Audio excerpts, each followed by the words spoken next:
everybody, Robby Denning here. Late October 2023. Deer season opens tomorrow. For this hunt, it's going to be about a 10-day hunt, but the first 4 days I'm on my own. My hunting partner, Travis Hobbs, he's on a different hunt and wants to finish that up before he gets here. So that means I was responsible for setting up camp. For this camp, we're just running one tent. It's going to be our sleep tent, our cook tent, our gear storage tent. This isn't bear country, so we don't need to worry about grizzlies. But a traditional wall tent, I love them. I've done a lot of hunts on them. If you have a couple of guys to set them up, that's often my choice. But if you're by yourself, a tent teepee is the way to go. One guy can set them up. This is the Safirflex 15 from Mansfield Outdoors. He's a Rock Slide sponsor.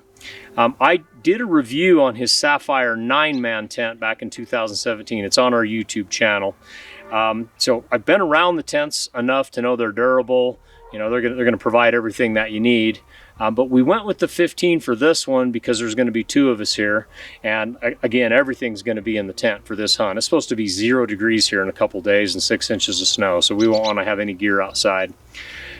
It's called the Safirflex 15 because it's also got the ability, besides being a teepee style tent, you can open it up and configure it so that you can walk in underneath it and not have to go through a door like that. So think of like family gatherings, you know, shelter in nice weather, you can just get up underneath it.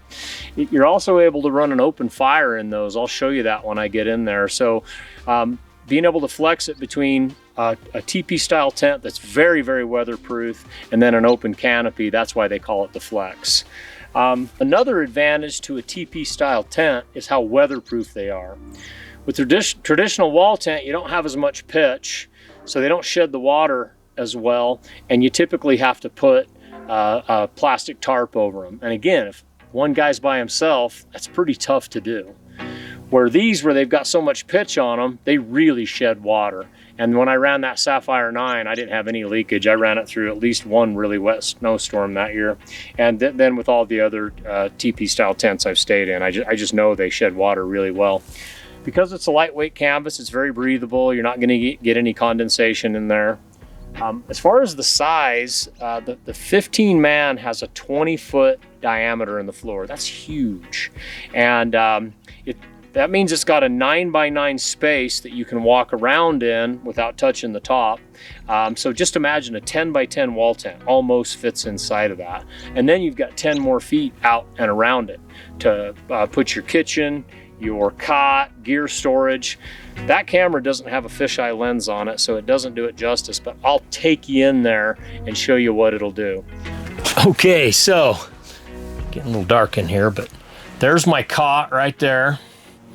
Plenty of gear storage. There's our kitchen back there. We'll put Travis over there, and we will not use all that room. The other cool thing about it is you can run an open fire on the floor. If you pull all those strings, you can tie that back where that stays open. And in my 2017 video, if you go back and look at it on a summer trip, I did just that. I ran a fire right there. You can either run a firebox or just an open fire ring.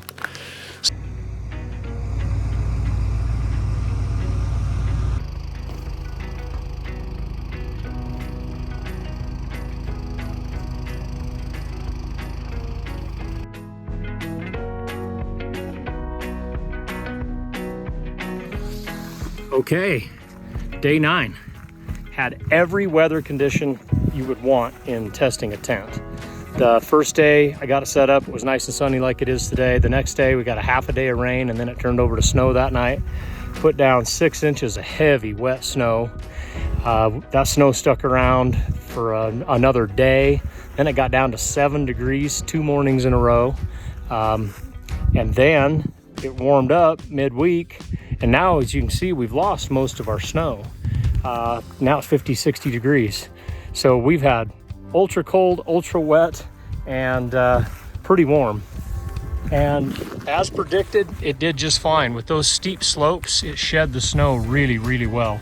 We had enough snow, it was clear up to that skirt right there, and didn't have any leakage anywhere around the skirt or through the sides. You can see a puddle of water still right there that hasn't soaked through.